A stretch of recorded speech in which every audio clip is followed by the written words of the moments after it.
السلام عليكم الخوت. قبل ما نبدا الفيديو ديالي بغيت نفكركم في لايك والاشتراك في القناه ديالنا الخوت، حيت هادشي هو اللي كيعاوننا باش نكملوا المحتوى ديالنا. كنتمنى يعجبكم الفيديو ونتلاقاو في الاخر ديالو.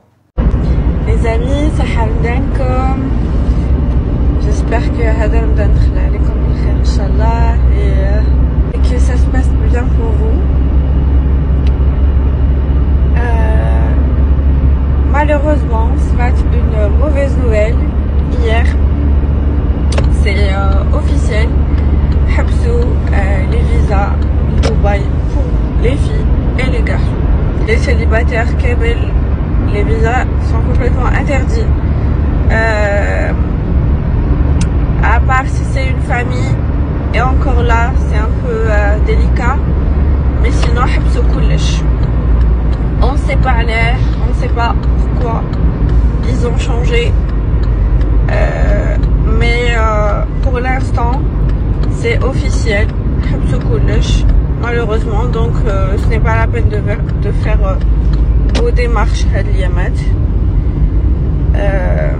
Et en plus je vous avais prévenu, je vous ai dit de faire vos visas avant. Malheureusement, à chaque fois seulement une mauvaise nouvelle vis-à-vis de notre pays. Il est détesté par tout le monde. Les comportements à certains de nos Algériens. Mais c'est triste, la galop. J'espère que ils changeront d'avis pour tous ceux qui n'ont pas pu encore venir. C'était juste pour vous dire, pour vous prévenir. Et sur ce, je vous souhaite un bon ramadan et صحفتكم l'équipe. احنا الجزائريين مالفين بالهبال هذا وعايشين في الهبال هذا كاننا يعني في دار المخلين عقليا. انا زيل دو فو جوالينا اللي متالبينا واش ما تهضر يقول لك ماشي تاعكم. احنا بنينا حاجه الجزائريين بيديهم وشوفوها اليوم بخلا في القرابه وخباني ما كان والو، ما كانش اثار من صنع يدينا. alors que soit تاع الجزائر soit شيء مشترك. الجزائر من يمنعها من الوصول الى الحضاره، الى التقدم، الى العظمه. هذا الجيل الجاهل اللي يحكم الجزائر وحاب نرافقوه للمقبره. كارثة. شوفوا، انا عجبتني المروك كلام فرحانين. شوف، موقف غانا يؤكد انهيار اطروحه الانفصال، والمغرب يحقق انتصارا دبلوماسيا جديدا. انا كي نقرا حوايج كما هذه قلبي يوجعني بصراحه. للاسف الشديد التراجع الرهيب الذي تكبدته الدبلوماسيه الجزائريه والنقاط الكثيره التي فقدناها تباعا في اقل من شهرين. خمس دول ما بين امريكا الجنوبيه وافريقيا تسحب اعترافها بالصحراء الغربيه، بجمهوريه الصحراء الغربيه. ما حققناه طوال 20 سنه، ما حققناه خلال 20 سنه من حكم بوتفليقه، للاسف الشديد فقدناه في اقل من شهرين. الشيء اللي كسبناه في 20 سنه ضيعنا في شهرين فقط. خسرنا 5 دول، 3 دول في امريكا الجنوبيه ودولتين في افريقيا لحد الان، اخرها غانا. يعني نكسه بعد نكسه، مصيبه بعد مصيبه، تراجع بعد تراجع، تقهقر بعد تقهقر. اعتقد انه حان الوقت ليستقيل احمد عطاف مطالب بالاستقاله.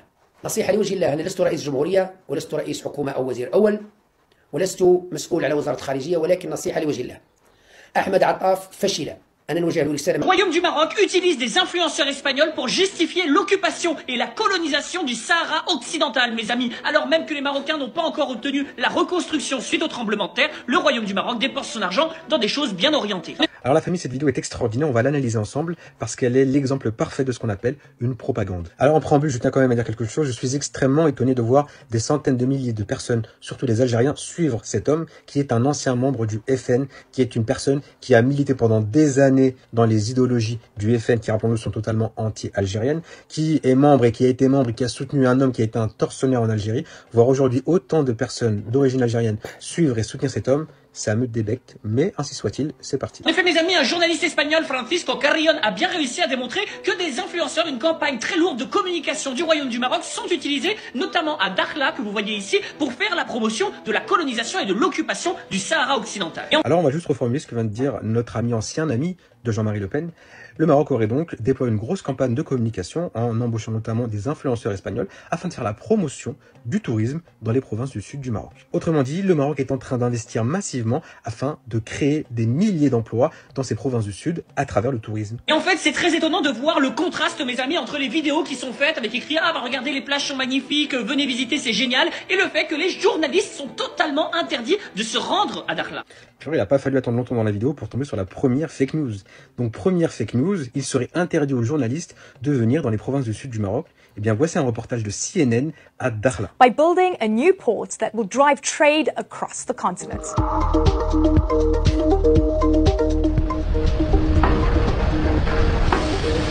Sounds of construction fill the air along the Atlantic coast of Dakhla. Et puis t'en as d'autres, pêle-mêle, HTMI TF1, Radio France, Le Figaro. Les journalistes peuvent rentrer normalement au Sahara marocain parce que c'est un territoire complètement ouvert et parce que le Maroc, contrairement à d'autres pays, n'est pas une dictature, c'est une monarchie parlementaire avec ses règles, avec le respect de son intégrité territoriale et le respect de sa monarchie, ni plus ni moins. Pendant que ces influenceurs nous parleront des plages qui sont magnifiques, des dunes qui sont incroyables, du fait que c'est un très bel endroit sur Terre, eh bien, on ne parlera pas du côté des journalistes, du fait que vous avez toute une population qui est en train d'être éradiquée dans sa culture. La famille, ces gens me fascinent. Le type n'a jamais mis les pieds au Sahara marocain. Il n'a jamais rencontré de Sahraouis marocain. Et pourtant, il fait une vidéo dans laquelle il dit que le Maroc éradique leur culture. Mais c'est de la folie de dire une chose pareille. Le Maroc est un pays multiculturel. Il y a les Rifins, les Chleurs, les Ayans, les Jbala, les Sahraouis, etc. Le Maroc n'a jamais éradiqué aucune de ces cultures. Et le Maroc n'a jamais éradiqué la culture sahraoui. Au contraire, la culture sahraoui, c'est une richesse marocaine. C'est une richesse de par l'habillement, de par la culture, de par la gastronomie, etc. Ce serait même une folie que le Maroc tente d'éradiquer la culture sahraoui du point de vue de la richesse culturelle que la culture sahraoui apporte au Maroc.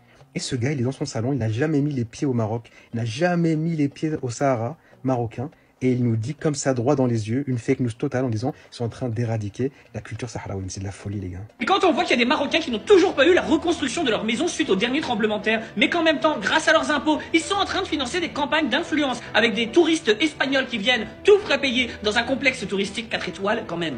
Et là, on arrive dans le moment où cette vidéo devient une véritable salade marocaine avec tomates, oignons. Vous connaissez la recette. Et oui, parce que l'ex-membre du Front National se met à mélanger, à confondre tous les budgets d'un pays. Il confond le budget de l'Office du Tourisme. Quelqu'un connaît le nom de la chanson ou du style? J'invite à le marquer en commentaire. Le style c'est Hideous. Et la chanson elle parle de quoi? La chanson elle parle de quoi, tu sais? Et la chanson elle raconte une histoire. Qu'est-ce qu'ils disent? L'histoire de Maroc, ça parle du Maroc? Ah ok. Bon, c'était bien beau, merci. Merci à toi, merci. J'ai pas réussi à comprendre quel était le style de cette danse, mais j'apprécie l'ambiance qu'ils mettent dans les gorges de Toudra au Maroc.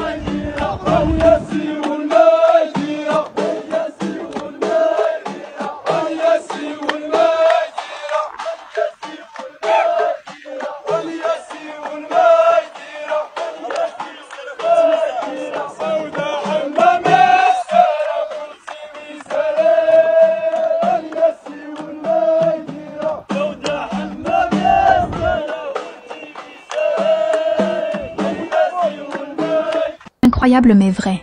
Vous en avez marre des files d'attente interminables. À l'aéroport de Marrakech? Eh bien, c'est fini.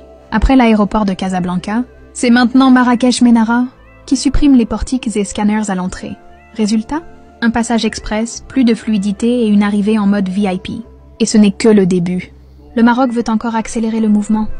Nouveaux équipements, e-gates, salles d'embarquement modernisées, tout est fait pour que l'expérience voyage soit ultra fluide.